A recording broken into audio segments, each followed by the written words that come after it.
Okay, I can see the door closing from our champion at the back there. Are we ready to start? Only when Cherry says yes then. Cherry, good. So welcome everybody to what we hope is the best session of AEW. So, and I'm Sonia, your host for today afternoon, and I'm Sven. our co-host. And this is, don't be mistaken, it is not the Oscar ceremony, but we will get close. But we got a very interesting topic, and I'm just so delighted to see everybody after the coffee break joining us today. It's on capacity development, and we've heard this a lot. So, Sven, do you want to elaborate a little bit on the topic? Yeah, sure. So basically, we wanna share with you guys this afternoon two different but what we think complementary approaches to evaluation capacity development. And in that sense, it's probably it's a AEW primer that it's a joint session between ADB and DEval. Oh, Maya is looking critical. So probably I had that 20 times in the past, but I didn't realize. Anyway, so it's jointly by DEval and ADB because we believe that we have slightly different approaches which are complementary, which we will present. And then we'll hear from our esteemed panelists some success stories and how it really looks on the ground, but here also about challenges. But then, Sonia, who are our panelists? So we've got a really rich panel today, and of course, Sven and I will be there as well. But we also would like to introduce Sagarika Bogahawatta. She's Additional Director General, Department of Project Management and Monitoring, Sri Lanka. And we've had the real pleasure to engage with her and her team while we were on an ADB mission earlier in June. And we'd love to hear Sri Lanka's experience on looking at developing evaluation and associated capacity needs.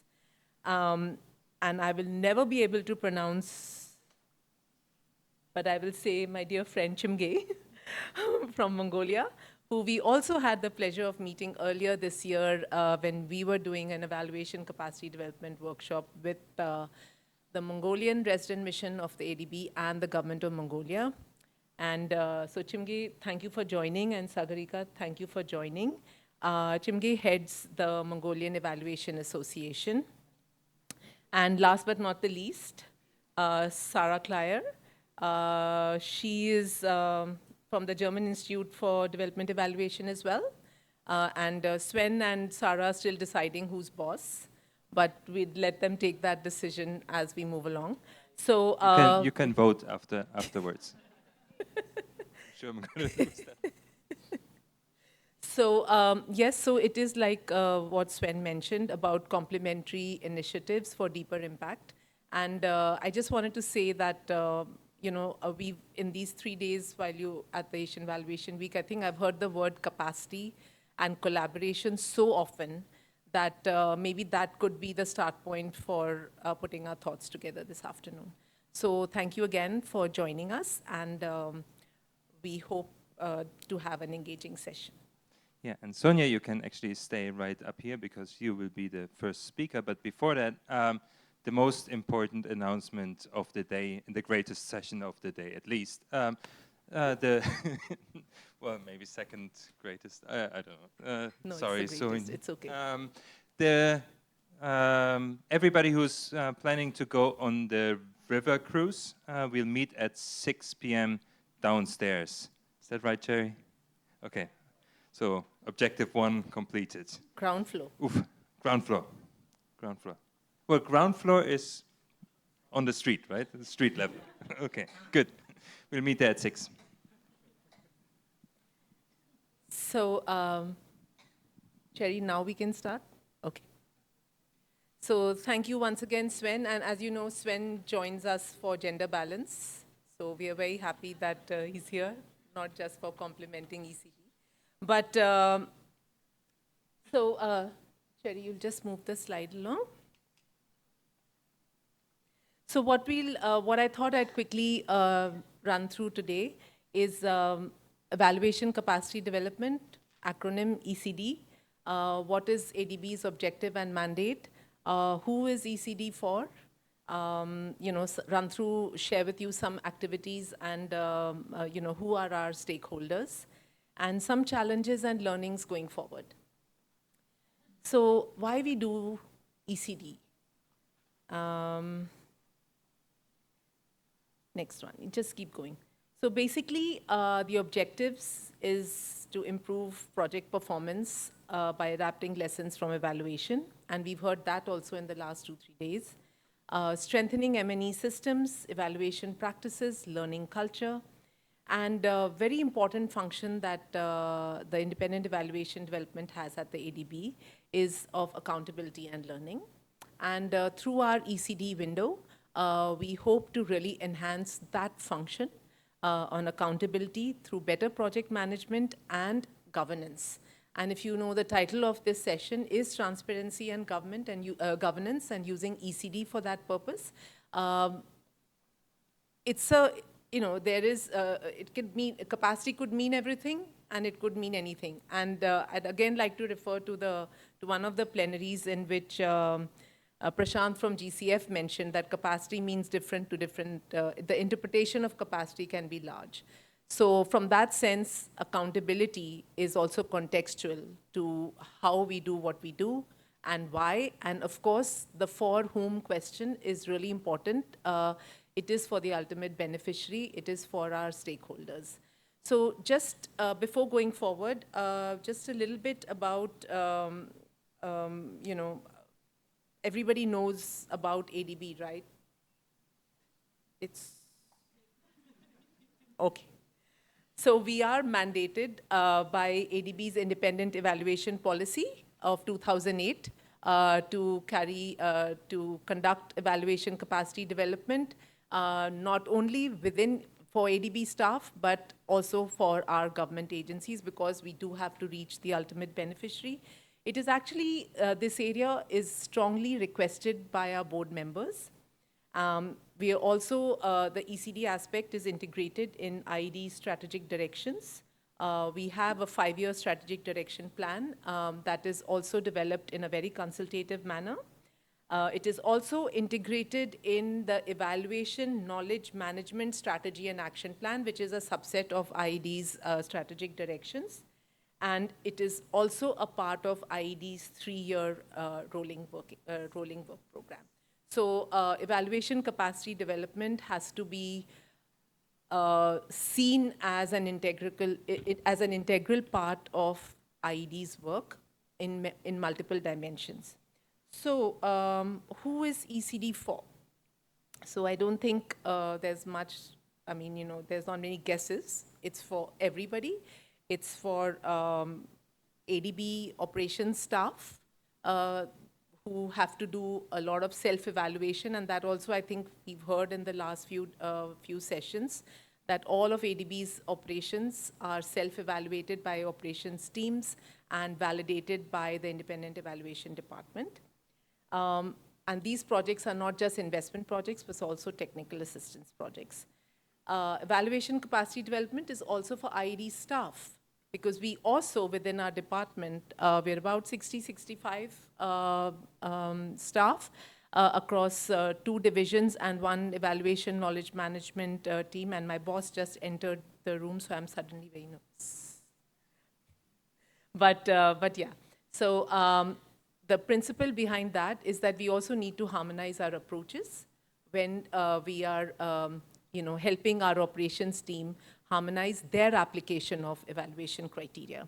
The evaluation criteria followed is basically it underscores the curriculum that we use for evaluation capacity development, and that is also premised by ADB's evaluation guidelines, which are for Sovereign Operations 2016.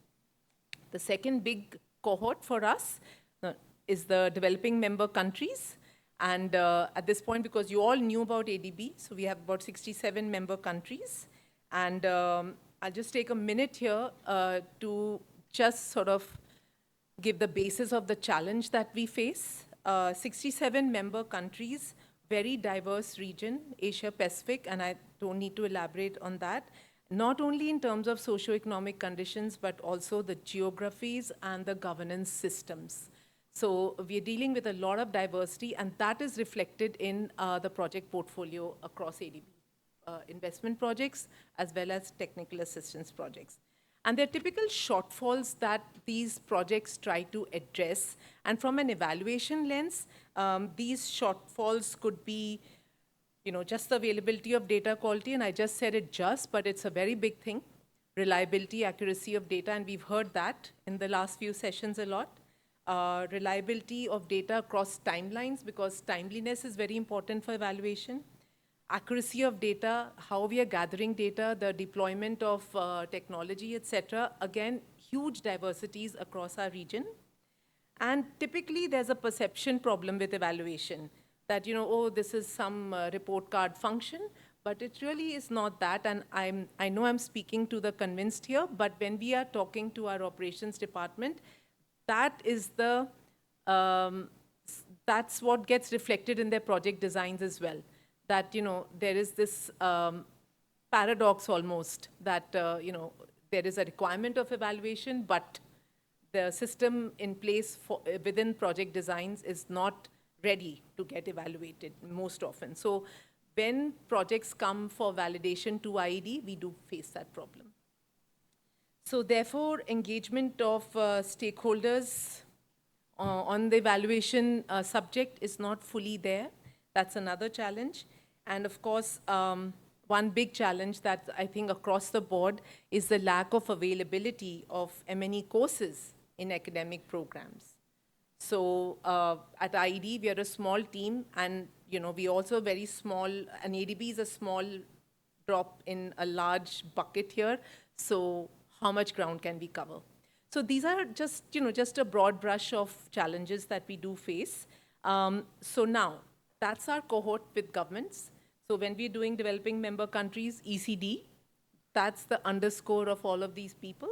And what is the cohort within that we are dealing with is ADB-assisted projects and executing and implementing agencies from the ADB-assisted projects. We also are mandated, besides this, to help governments strengthen their national evaluation systems. So that is also part of our mandate, and it's covered under the ECD umbrella. So what is the delivery framework that we adopt? I think in one of the plenaries, the evaluation pyramid was shared. Bottom up, from projects to countries to sector, thematic, corporate, we have a wide brush for evaluation across ADB's operations, not only just projects, but sectors, countries, thematic evaluations, as well as corporate evaluations, all the way, that's at the top of the pyramid. There is a reverse pyramid, and you can take a guess on why that's a reverse pyramid. It's taking all of the knowledge, I mean, we are attempting to do that, and distilling it down and driving it back to projects. And that's the bridge that evaluation capacity development covers. That's where we work at. That's the grassroots level that we're working at. So when we are developing evaluation capacity development programs, curricula, we're really harnessing the knowledge that we can get from our evaluation department as a whole and driving it back into projects. So the evaluation knowledge management team within IED is tasked with that.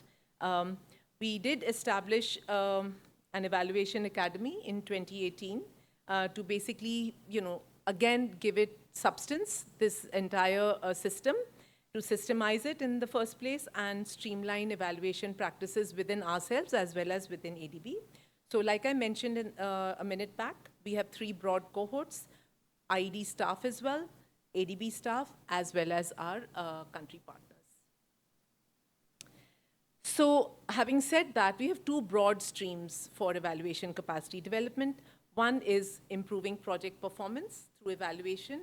And the more familiar we get with ADB, ADB is a very project-driven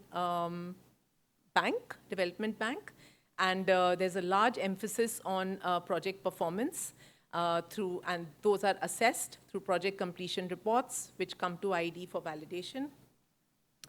So application of ADB guidelines, importance of monitoring and evaluation through credible and substantiated evidence forms basically underscores this stream that we try to inculcate within our cohorts. And what do we do here? We're basically trying to look at capturing lessons from evaluation and validation reports for the use of future projects and programs.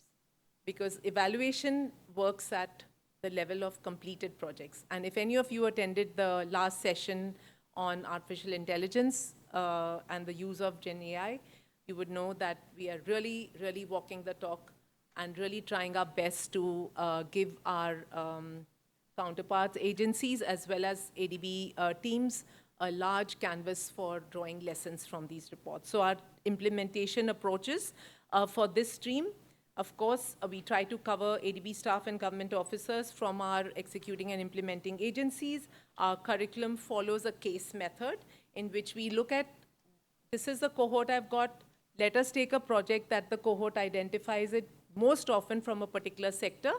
It could be across any, and we've done multiple, cohorts with multiple cases like that. And we actually take our colleagues through the application of the evaluation criteria, which is embedded in our evaluation guidelines, which you all know as REES.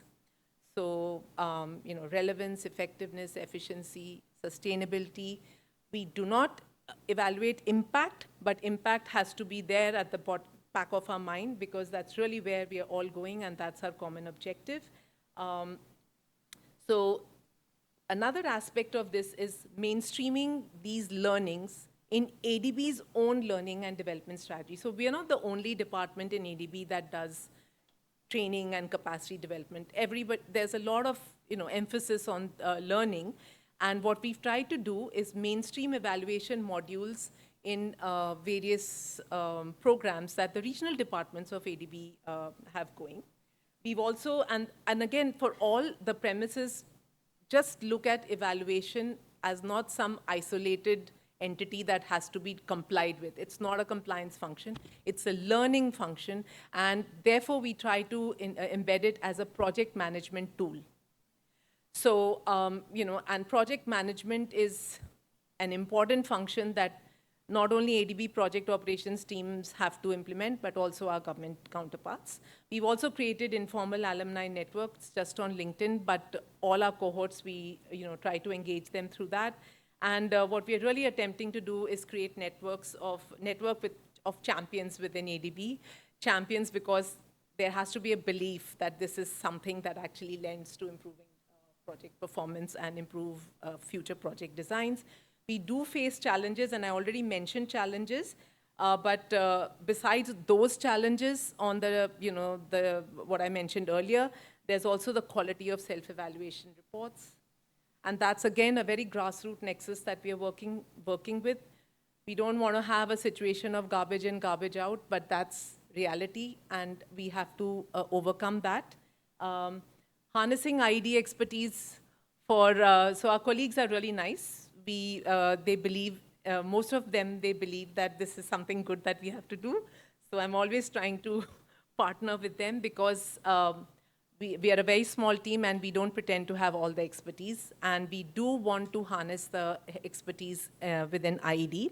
And we also sometimes tap other experts, so that at the end of it depends on the cohort that we are dealing with. So it's a very contextualized program that we try to do.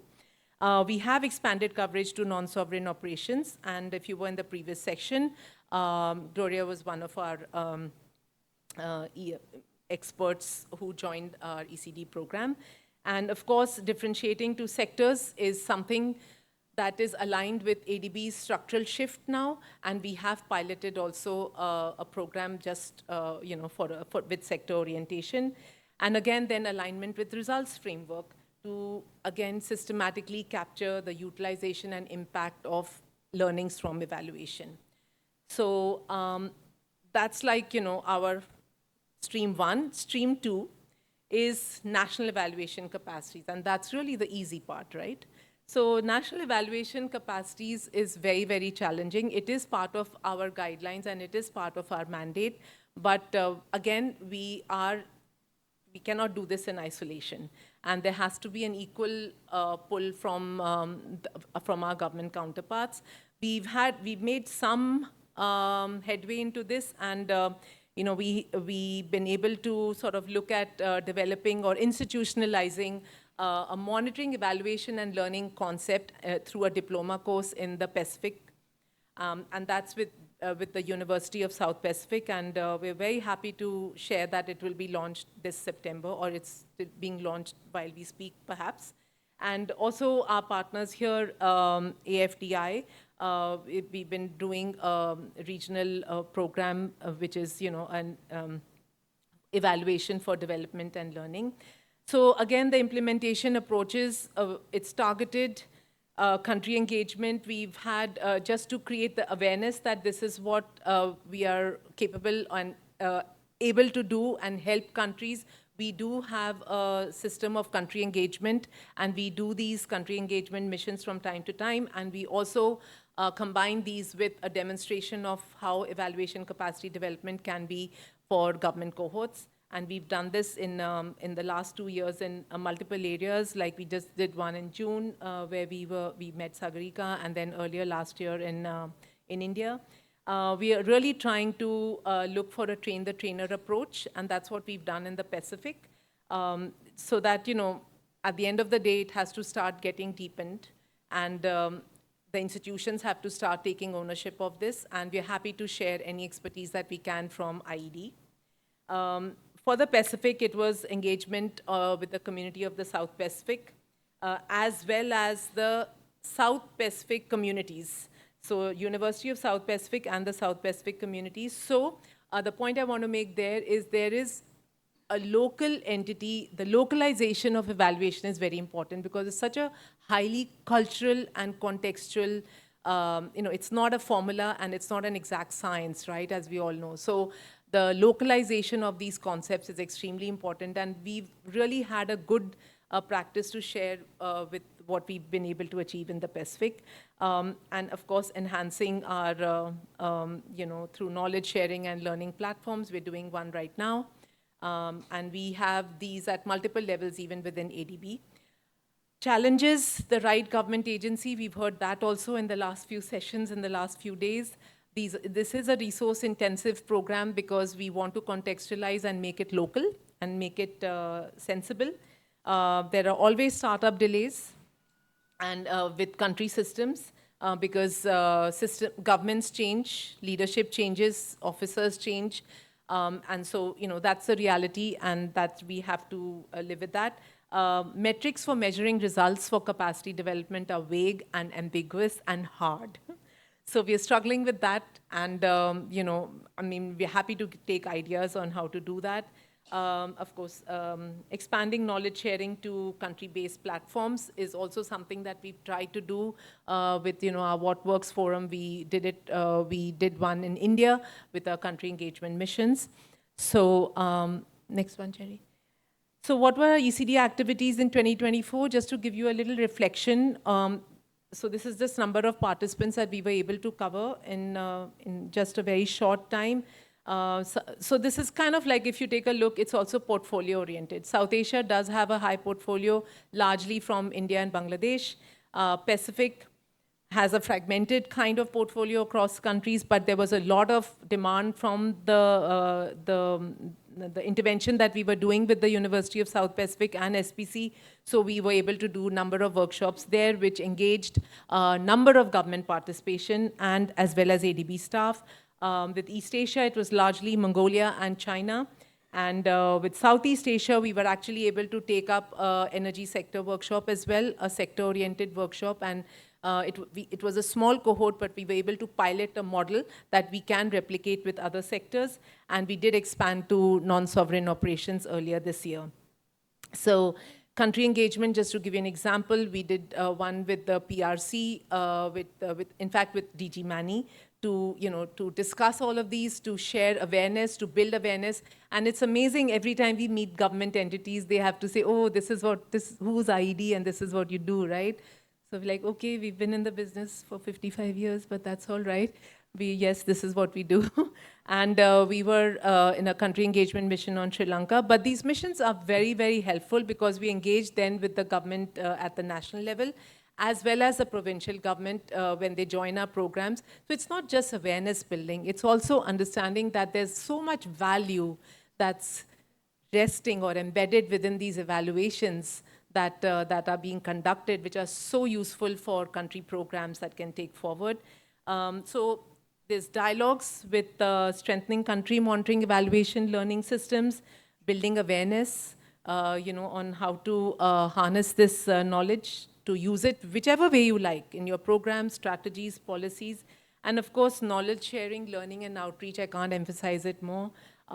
It's, any which way, that's something that should be on a continuous basis. So we try that. Next one, Jerry.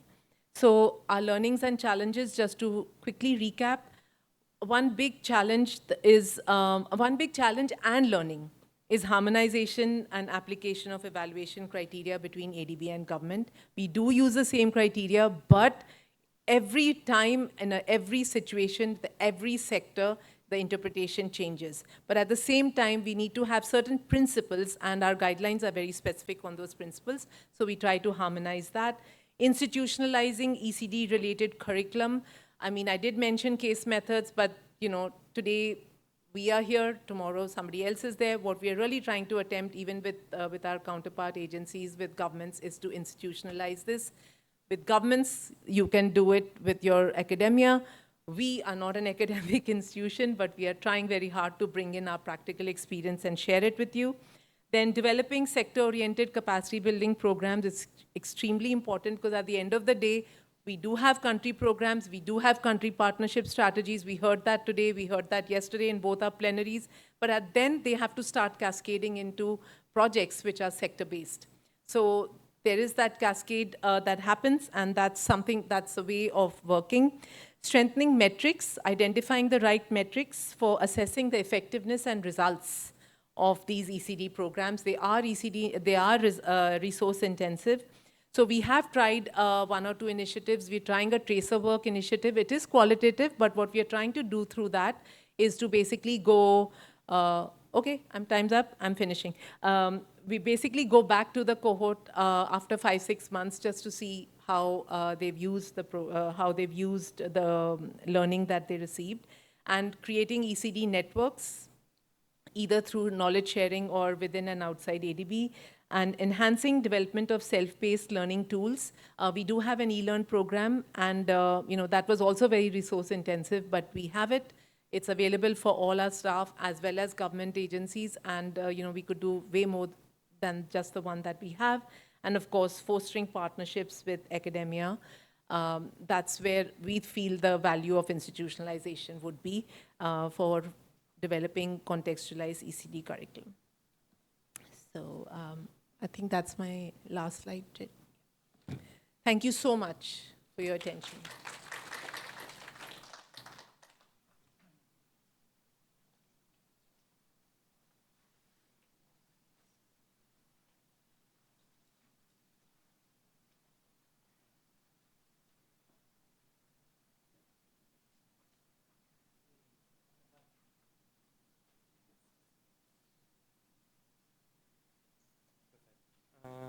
One, two, three. Okay, great.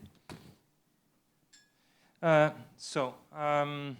I'm gonna move around a bit because I see the energy here in the room is a bit low, understandably, after a long day and several days of sessions. And I must warn you, I have a small assault on your brains because I'm not only talking about what we do, but it's actually some conceptual stuff, input. So it's about systems thinking in ECD. And before I start, can I see a show of hands? Who of you is working in MDBs? Okay, a few. Governments. Oh, wow, okay. Great session for you to choose, excellent. Research, academia, independent evaluators. Okay. Did I miss anyone? No? You all feel addressed? Okay. Private sector. That was the other session. Oh, okay.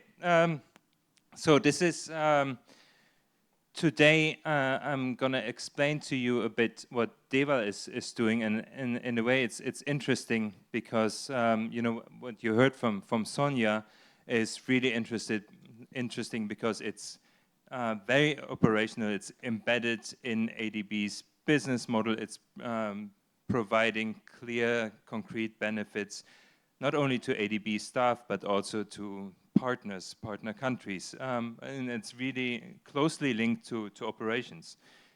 What we do at DEval is actually not targeting DEval employees, not even German evaluators. They need to know the stuff that they're doing. So we're not working with them and get some complaints. And it's also not necessarily linked directly to DEval evaluations. So we're happy if we find that link, but it's not necessarily linked. So there are some differences. So just DEval, I think I presented it a couple of times, but what I didn't really say is that, so in our governance documents, we've got 3 functions. So we do evaluations, that's our core business. We do work on methods, evaluation standards, but the third part of our business, which Sarah is leading, is evaluation capacity development. So Sarah is going to talk later a bit more about what we're actually doing. But basically, over the past 10 years, what we did was we had in-depth country engagements using a systematic approach and worked on several topics. Now going forward, the topics we are working on are supporting country-led evaluations, so that our partner countries of Germany's development cooperation will in the future stand up and say, dear development partners, it's fine that you're sending your evaluators here. You can do that in the future as well, but now is also our time to evaluate you. And actually we had a case in Costa Rica where Costa Rica did precisely that. And you can imagine the first reaction of the donors. They were like, what? Evaluation? No. We evaluate us. And the Costa Rican said, no. I mean, you're doing your projects in our country. You're talking about country ownership. So we're going to evaluate you. And by the way, don't you have a conflict of interest? So this is one part. But also to get there, we're working on strengthening national evaluation systems. And we have a specific approach on inclusive approaches to evaluation. So participatory evaluations are among them.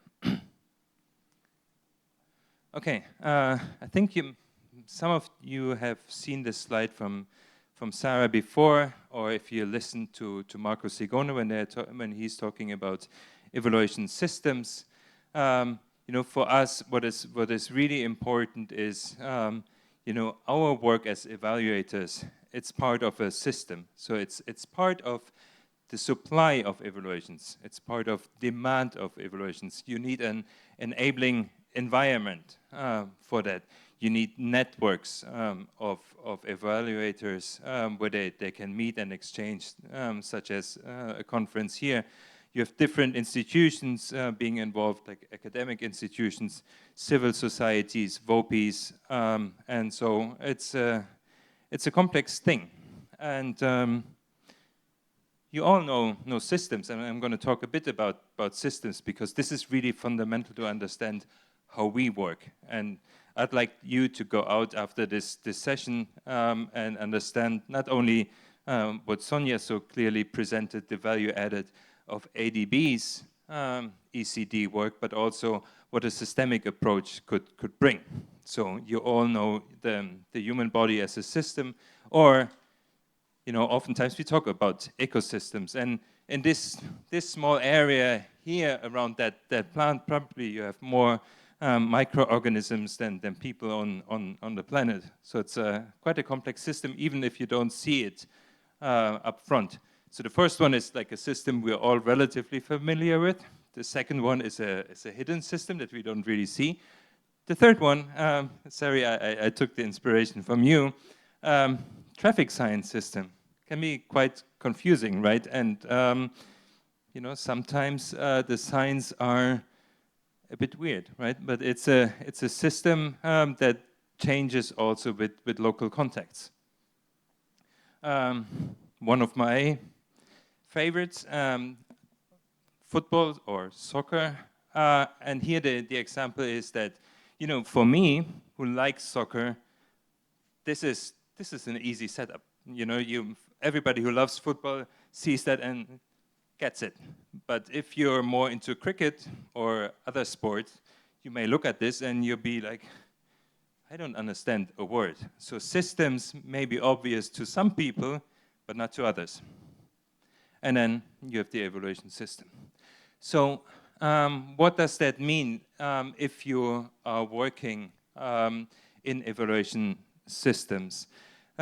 Basically, what we did, and Sarah was the co-lead on an article of this, we said, okay, all the time we're talking about systems thinking, systemic, whatever.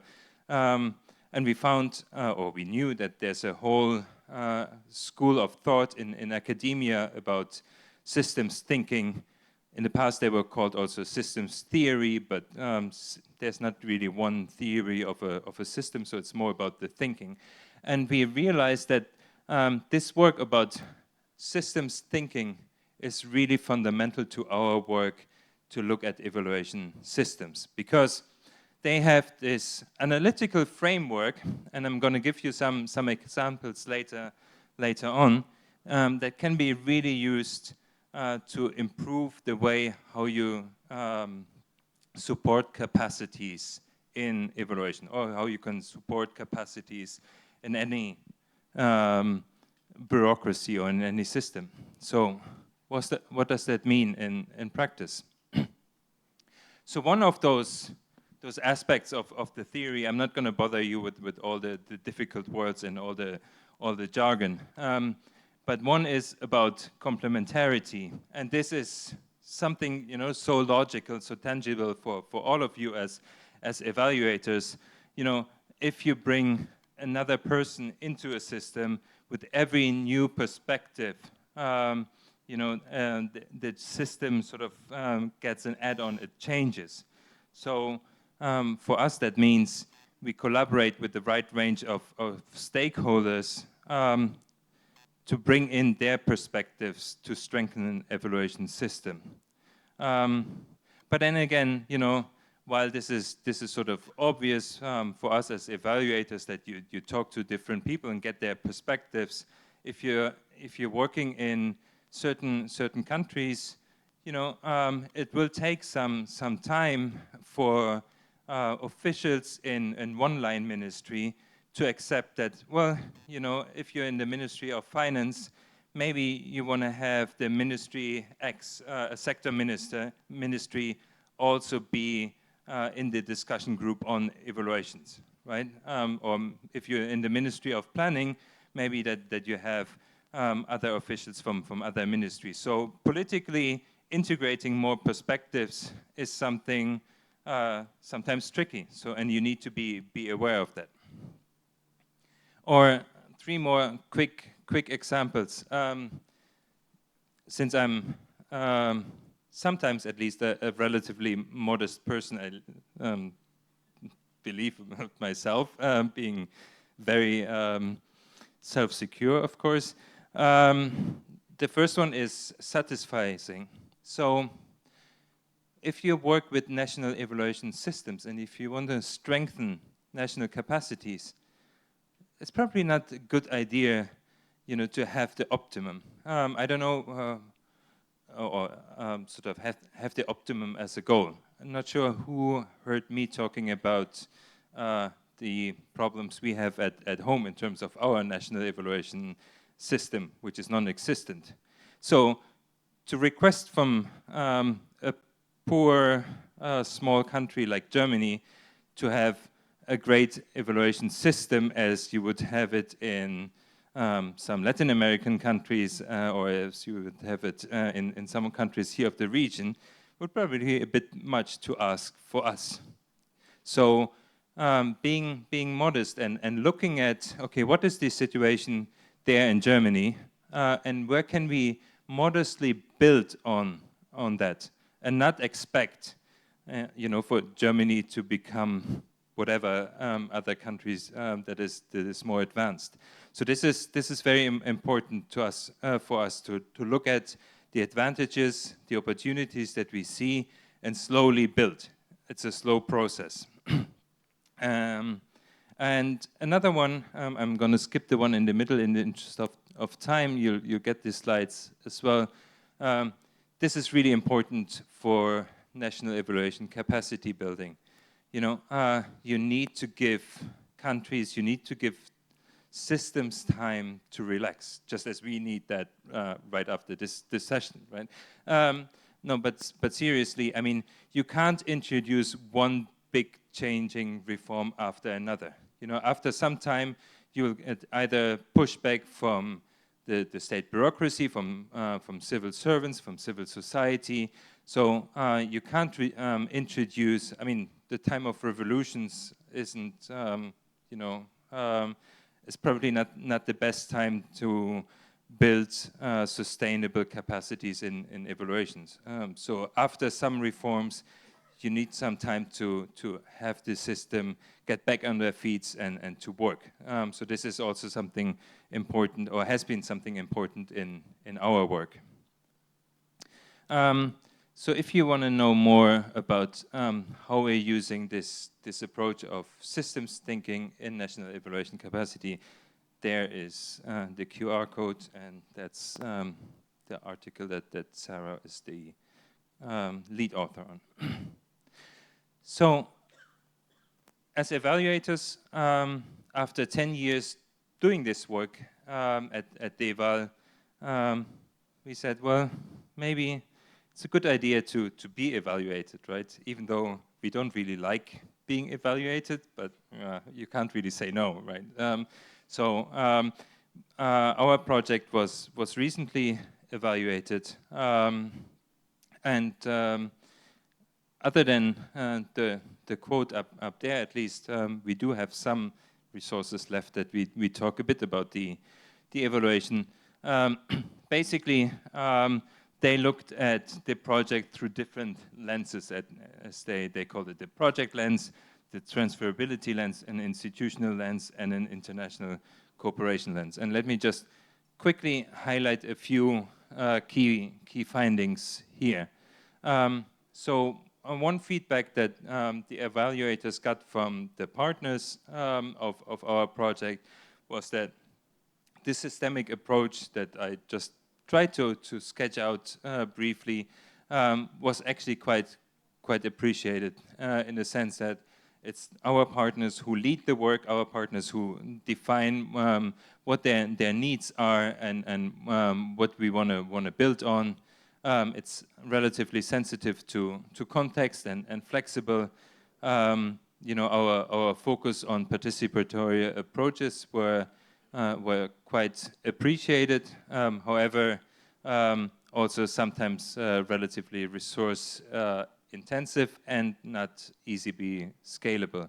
And one of our biggest problem is that it's a 2-year project. So after 1.5 years, Sarah and her team, they get back and write new project proposals for funding from the ministry, which is a bit tricky for longer term commitments or activities that span across several years.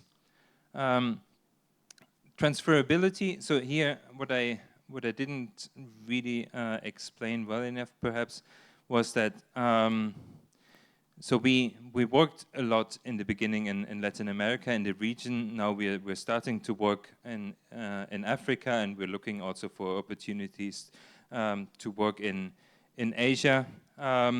So there is an issue to what extent our experiences from different regions can be transferred. Of course, even if you go to a different city and work with another municipality, some learnings you can transfer and some others you can't. But if you span across continents, then of course that issue is quite important, and the evaluation flagged that as well.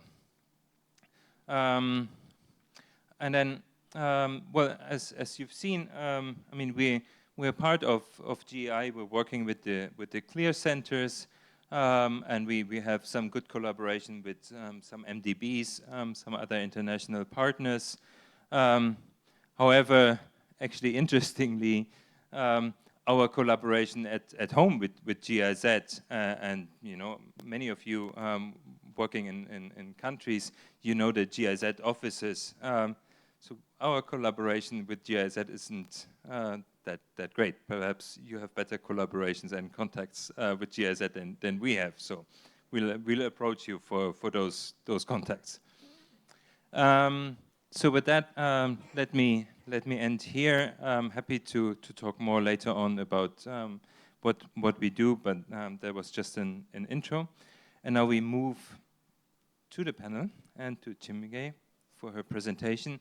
So rather than going through several rounds of questions with the panelists, each of the three panelists will talk about their experience with ECD, in terms of what successes they have had, how they engaged with different partners, how sustainable they see their work is, and also some lessons learned and challenges. So the floor is yours. Thanks very much, Sven, and thanks everyone for joining this session, the last session of the third day. So we really made it thoughtful that everyone has presentation with some good pictures so that you will remember the key points. So next slide. My name is Harten Chimige. I am founder and president of Mongolian Evaluation Association. Thanks very much for ADB and DEval for hosting this great event. It's my second time, so every year I come, hopefully in the future also.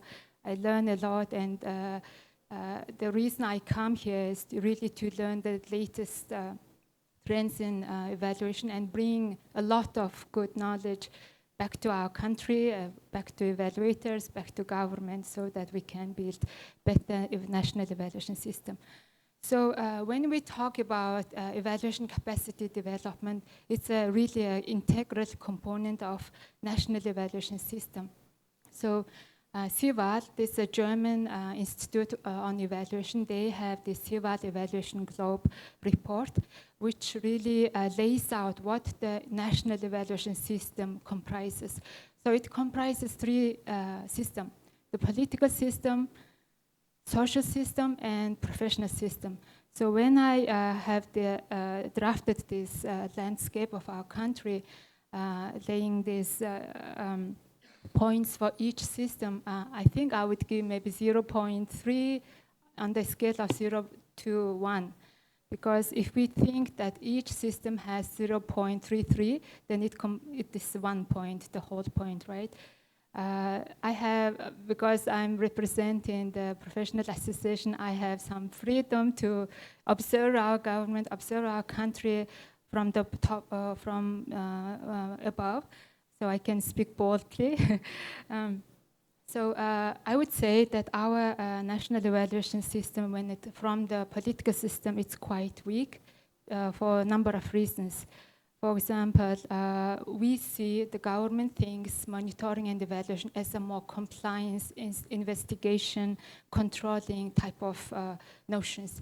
Because we transitioned from socialism to democracy 34 years ago, and still the very strong mindset of controlling, monitoring is there. And they think M&E is one word, like inspection, auditing. So there's that challenge. And in terms of the structure-wise, yeah, we have some structure in place. We have 16 ministries, each of them has a mini department, and we have 21 provinces, each local government has a mini person. And then the latest news is we have now ministry in charge of monitoring and evaluation, which is the first time in our history.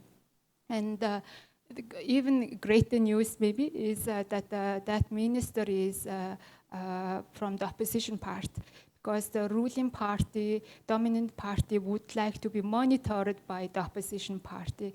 So I think that's a good side, with some other things underneath, which I will not say now. And then in terms of the legal environment, we have a law on development policy and planning, which has some good elements of monitoring and evaluation on paper. And we have this MNE guideline number 206, which has lots of downsides, which also the government admit. So overall, the political system is quite low. Public sector, they don't, most of the many officers are either lawyers or from the background of controlling type of public servants. So when we comes to the social system, general public understanding about evaluation is very low.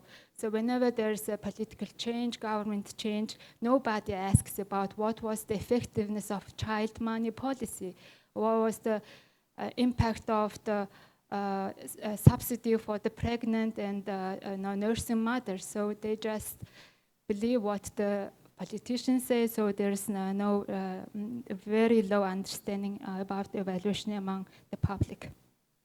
And the third system is the professional system. In the report, it says professional system entails whether the country has a professional association like our Mongolian Evaluation Association, and whether the country has formal education or non-formal education in training and evaluation, and also whether the country has a code of ethics, standards. So I would say that maybe the stronger emerging part among the three is the last one.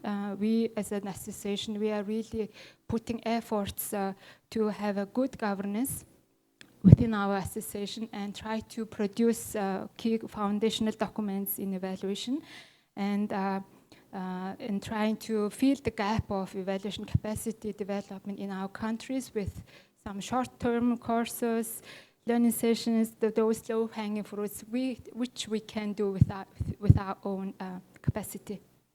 Next. So this is just a very quick snapshot of our association. We founded in 2021, 3 years ago, during the COVID. We would say we are outcome of COVID because of the flights cannot stopped, and there was a demand of evaluation still to be conducted. So really the ADB, other international organizations were looking for national evaluators. So that's really how we established, with the vision to promote professionalization of evaluation and contribute to the building a strong institutionalization of evaluation at national level. We have 9 board members and 204 members, and half of them, we ask, why do you join the association? And 75% say we want to have the capacity in evaluation. And then half of the members, they do not have experience in evaluation, but they would like to get this skill and become evaluators. So most of the members from private sectors, freelancers, and we have quite a big representation from the government. They become our members. So our membership is from all over the country and also from other countries. Next. So just pictures about representing what we've been doing in terms of ECD. We have the monthly learning sessions, and we record and we post on our YouTube, and we also do a live sessions. So it's really for the benefit of those people who would like to learn about the evaluation for free of charge. And we last year started a 6-month internship program for young and emerging evaluators. And it was surprising, like 172 applications we received, and we only selected 23 of them. So our young people are really interested about evaluation, and it was a great experience for us to have this internship. And just this July, we organized the second summer evaluation bootcamp for young and emerging evaluators of Mongolia and China with funding from UNICEF. And every year we also doing the evaluation case competition, and twice our young people became Asian champion for the World Evaluation Case competition. And also we really try our best to translate the available curriculum, such as IPTED, core courses. We translate all of them and had one round of training for our members. And also we just translate the APIA, Asia Pacific Evaluation Association's M&E curriculum, which published last week. And then last November, we established professionalization of evaluation task force. The main objective of this task force is to develop code of ethics, evaluation standards, competency framework, all those foundational documents. And then last year also we translated the glossary, OCD glossary, complementing other projects efforts, and our members themselves translated better criteria for better evaluation of OECD. And then, so those are the more the evaluation capacity efforts. But now these pictures, some of the events we participated and contributed to really strengthen the national evaluation system and ECD. So 2 years ago, we met the cabinet secretariat's M&E department. At the time, it was not dissolved yet. So we met them, and they expressed what kind of ECD needs they have and how we could collaborate. And also last year, we were invited to update in the M&E guideline of the government. So these are some pictures, like our board members are actively providing what are the good practices internationally in terms of evaluation policy, evaluation act. So we, like the main message from us is we should separate it. It's a good one family, one is wife, one is maybe husband for the same purpose, but the function is different, complement each other. And then last year we had the big national M&E conference, and I invited Professor Jan Goldman from South Africa and Heather Bryant from UNDP GI to talk about MISA and how the national evaluation system should be built very correctly from the very beginning. So they joined and virtually and gave some very good talks to our government people. And also I shared about some of the international good practices to the delegates. Just the last couple of slides on the new directions and challenges. Just before coming here, some of our board members met Prime Minister's advisor, because I told them I'm on this panel with some of the development partners, and I'm not representing government, right? But somebody has to be from government to talk about what ECD, national evaluation system in our country would look like. And then, so these are, on the right side, these are a government message, I would say. So our government, especially the Prime Minister, would like to promote DME, design, monitoring, evaluation. And when we heard this word, we were so happy, because always the word design was missing from the bigger picture. So they want to now address the national evaluation system from the designing, planning. And as I said, we have a new minister, so they really would like to roll out this many agenda, I think, in the coming 4 years. And then they say our new cabinet secretariat is a very young person, very high-tech savvy. He was a former minister in charge of digital, what's the word? Yeah, AI type of ministry, so he would like to incorporate big data, AI, digital into evaluation. and also would like to train all the public servants. So asking how we could collaborate, and I told DEval, ADB, okay, sorry.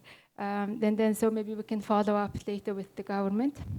As a VOPE, how we bridge all this gap, we believe that we helped the government. There is a need for country-led evaluation, and then also we're promoting the professionalization of evaluation through credentialed evaluators, short-term and long-term course, and collaborating with the National University of Mongolia. And the last one, just very quickly. So the real challenge is some of the factors that helped us to move forward ECD successfully is out of 9 board members, we have 2 of them former government officers in charge of very high position, and another person. So they really paved the way to enter to government, to sensitize the MNE, the importance of MNE to them. And then we have designed standalone separate group on advocacy of evaluation to advocate the value of evaluation to policymakers. And then, like being proactive from the VOPE, the professional association, to government, meeting them, helping them, being on the task force is very crucial, so that we could give them some knowledge from the international talks. Okay, the last one, very last one, sorry. So the challenge is, because we do not have a bigger picture of what really national evaluation system in the country, so we are promoting, we should have a MISA or INSE in our country as a first step. And then we do not have this systematic training, so we hope to collaborate with some of the development partners to really have it in our country. And lastly, I would like to encourage the MDBs and international organizations not only to work at the regional level, but also at the national level, because we really have all this burden in a good way, that all the new people, young people coming, wanting to become evaluators, but we drain our resources very quickly. So yeah, thanks very much. Sorry about that. Thank you, Chimge. Okay, so okay, now we'll hear from Sri Lanka.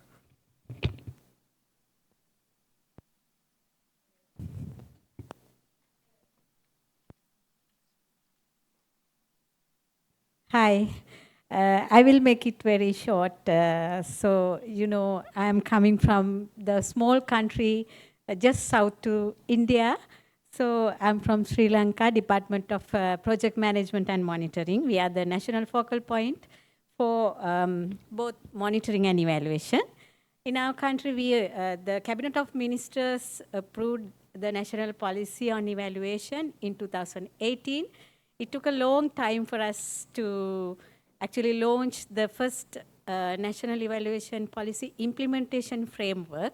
So we launched the implementation framework in 2023 September. So I would like to go through the ECD initiative rolled out by our department in Sri Lanka just after the launch of national implementation framework of the policy. Next slide, please. Actually, our department is not a training arm of the government, but we had to take the responsibility of rolling out the first ECD program in the country, because we couldn't find any competent institution or the partners for rolling out this training program in the country for the first time for the public sector. Therefore, we took the challenge. So we made our preparatory work well ahead of the launch of the evaluation framework. So we started our planning 6 months earlier to the launch of the framework. Then we got together with, actually we had many challenges. Funding was the biggest challenge at that period, because we were going through a serious economic pressure, stress. Therefore, actually at that time, the USAID came forward and helped us to plan, design this training program and to roll out the training program throughout the country. So I would like to focus on the existing and the then environment for ECD in our country. Actually, there was a strong political support from the top to the bottom. Actually, when it comes to the, if we remind the policy approval process, the proposal of the National Evaluation Policy itself came from the parliamentarian as a private member's bill, and then the policy came into the power. So that member of parliament also a member of the group of Sri Lanka Parliamentarians Forum. That Sri Lanka Parliamentarians Forum is the member of the Global Parliamentarians Forum. So there was a big political will and the support. In addition, there were many champions in evaluation in our country. Evaluation is not a new subject to the country. Even it is new, it is a challenging area for the public sector. There were many players in evaluation, especially the Sri Lanka Evaluation Association, SLEVA. You may all heard about that. And there are many development partners who are doing evaluation in the country with very minimum participation with the public sector. And there were universities. One university I can highlight, they were having this diploma course in evaluation. So they were actually promoting evaluation in a way. And there were many freelance practitioners in our country. Some are internationally recognized members. And we had that good support for this evaluation to bring this evaluation forward. And there was a huge demand even. In the public sector, huge demand for evaluation, learning on evaluation, because there is a special service which I am also belong to, the executive service, there is a sector, planning service. So the planning service officers' mandate is to conduct monitoring and evaluation. So there is a huge demand in that area as well. And also when we were struggling with the funding and the technical assistance, there was a lot of support came from the development partners, especially the USAID came forward with the funding and the technical assistance. In addition, especially the Asian Development Bank and the World Bank as well, in different ways, they helped us to bring this evaluation subject forward. In addition, evaluation is a subject in the academia, and also there is a practice by the development partners for a long time.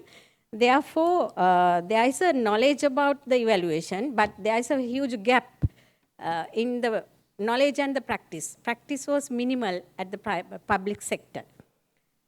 So this environment was conducive to bring forward the evaluation in the country. Next slide, please.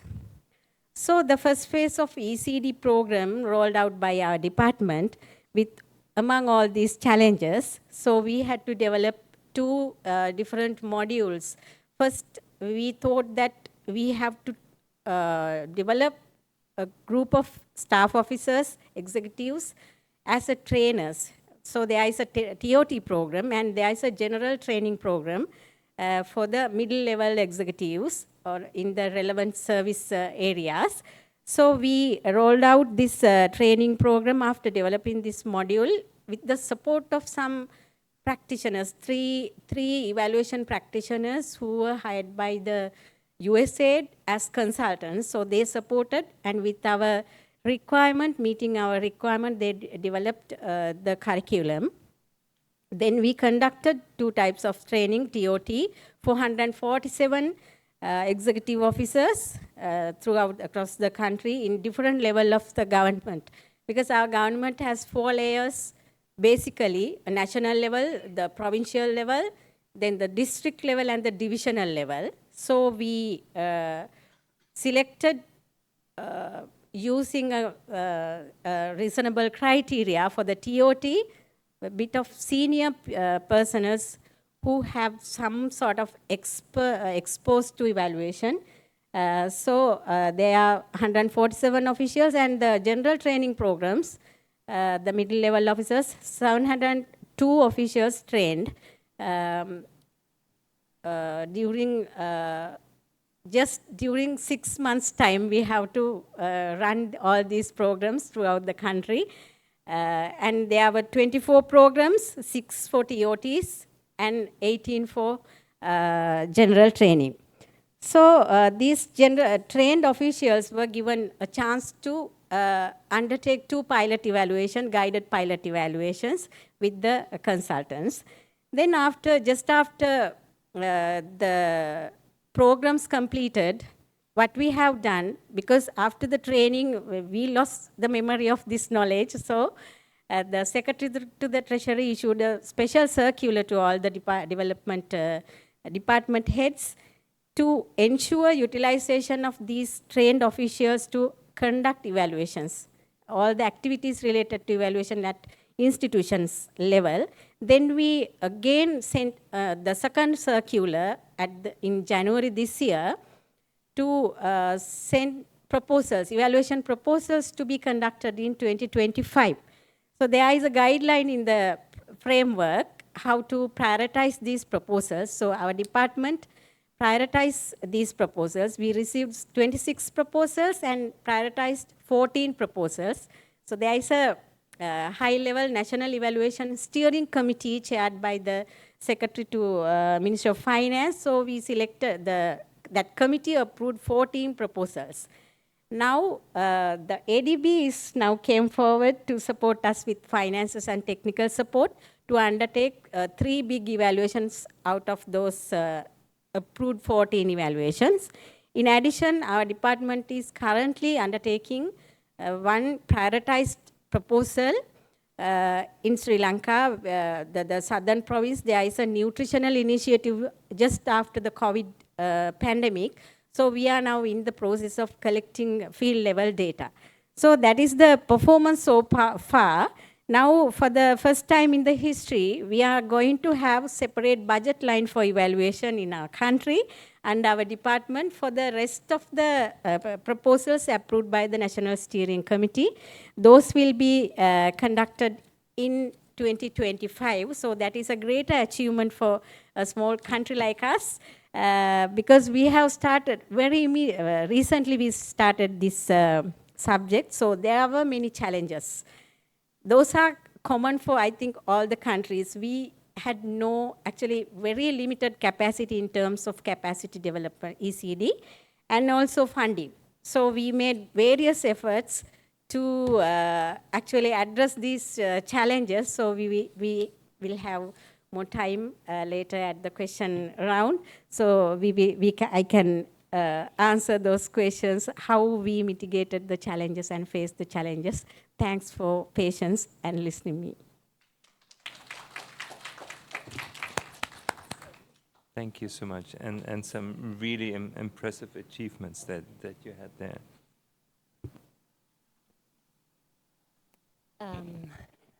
So now, I might not present impressive achievements, but I will be impressively short to cover up the time. I try to make it 5 minutes, which is half as much as I wanted to speak, so I will speak very fast. No, I will leave out some points and try not to repeat what we already heard. Like my name, you know, I'm Sarah. I'm the team lead for ECD at DEval. You asked for the level of acceptance of our work and for success stories. And this is, oh, perhaps I should show you my presentation. Oh. These 2 points are linked. We are working in Costa Rica now for more than 10 years. Actually, we're implementing our work together with the government of Costa Rica, and we have a very, very high level of acceptance among stakeholders in Costa Rica. Because, as Sven told you, we try to work always with the system. So what was set up in Costa Rica are regular meetings of different members of the national evaluation system, universities, VOPs, national ombudsman, the audit institution, the evaluation units, and they meet regularly. And they meet without us, actually, by now. And they kind of motivate each other. And they have the complete ownership of whatever they are doing. And then they prompt to us what we could do to support the system. So naturally, there's a huge ownership. In Costa Rica, the picture at the bottom shows one of those meetings. And what you see there is the theory of change of how to strengthen the system guides those meetings. But like Costa Rica is kind of easy. It's a small country. They have like 6 million inhabitants. So they know each other. They knew each other before they met at those meetings. And when we started our work in Costa Rica, there was a huge political will to strengthen the system. I cannot talk about the government of Costa Rica right now. Things might have changed, but now evaluation is so strongly institutionalized that each minister is very, very proud of the evaluation unit. Because Costa Rica's evaluation system now is known beyond Costa Rica, beyond Latin America, and naturally this leads to acceptance in the country. Then I tell you about another case, which is Ecuador. We started our work in 2020, in March 2020. I remember this day very good because it was COVID-19 and finally we were allowed to work from home. Actually, we had to work from home and I didn't even own a desk. So I had to take my daughter's baby bed and swip it around and use it as a desk to feel a little more serious when talking to the government officials from Ecuador. And it was difficult because we never met. I think the last 4 years, there were 3 changes of government in Ecuador. And I personally arrived certain times at a point when I was like, okay, let's work somewhere else. But my team, they established very, very good relationships with the permanent staff of the evaluation unit in Ecuador, with the VOP, with the universities, which I, from my desk in Germany, could not do. And so now, 4 years later, we can say, oh, I didn't time. There is a very good level of acceptance in Ecuador as well, because in Ecuador, we have evaluation champions. We have people who are very, very much convinced of evaluation. And I link this with the second answer I will give, and the last one, to the success stories.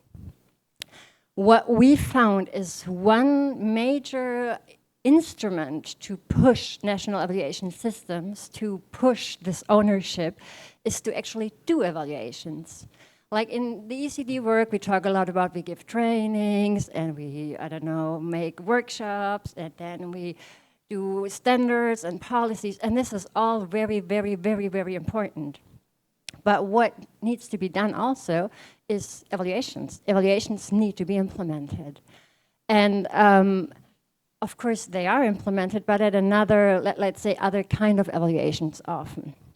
So in Ecuador and Costa Rica, we said, so what do you need? What kind of evaluations do you want to have? And the answer was, we want evaluations that focus on the SDGs. So we implemented SDG evaluations, country-led, like we are in the background, they are doing the evaluations, and participatory evaluations. So the national government, together with the beneficiaries, is designing the evaluation, is collecting the data, analyzing the data, writing the report, participatory evaluation on a large scale.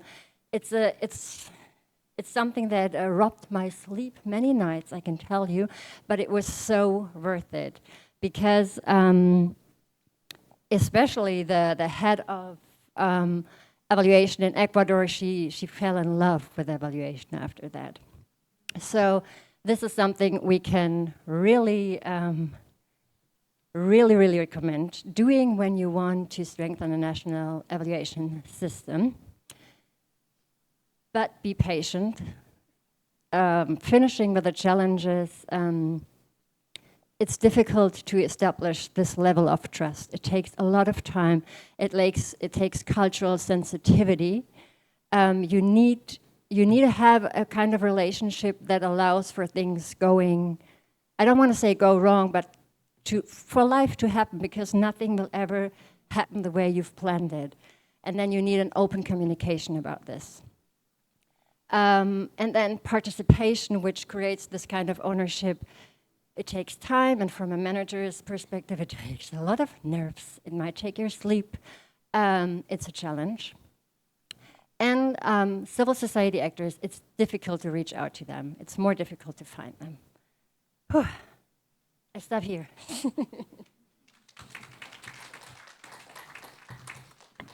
Well, thank you, Sarah. Great points, and still giving us a few minutes at least for a few questions from the audience, if you have any. Now is your opportunity. Please, perhaps if you would don't mind and stand up, and there just behind you there's a mic. Oh, I didn't see you there. Yeah, please go ahead.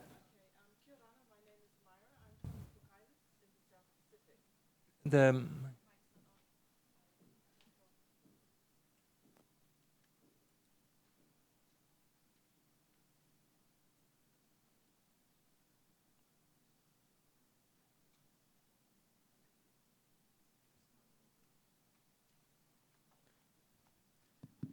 Is this working? Okay. Kia ora everyone. My name is Myra, and I'm from the Cook Islands, which is a small group of islands in the South Pacific. So I think we heard earlier our colleague from Sri Lanka talking about how they were small. You come to the Pacific, we are micro-small. And our populations are in the hundreds of thousands, if not the tens of thousands. But thank you to the panel. I really enjoyed the presentation. I come from a country where our M&E system is not as mature as those, some of those sitting around us. And so I'm really pleased to hear that, we do have these resources available to us. And we're looking forward to the launch of the training to be delivered by USP in the Pacific. So thank you to ADB for that. But the other day I attended the APIA panel. And I was wondering whether there is also scope under the APIA for example, for secondments, that type of learning and development to also, if that could also be considered as a mode for delivering training in this area. If there's scope for that. Thank you. Yeah. And Radha, you had a question, and Suhini as well, please. Maybe we'll take the three questions together and then answer. Good afternoon, everyone. My name is Radha. It was an excellent panel, and we got to know many things from different country perspectives, as well as the agencies, what kind of training they are doing in the different capacity buildings they are doing in different parts of the country.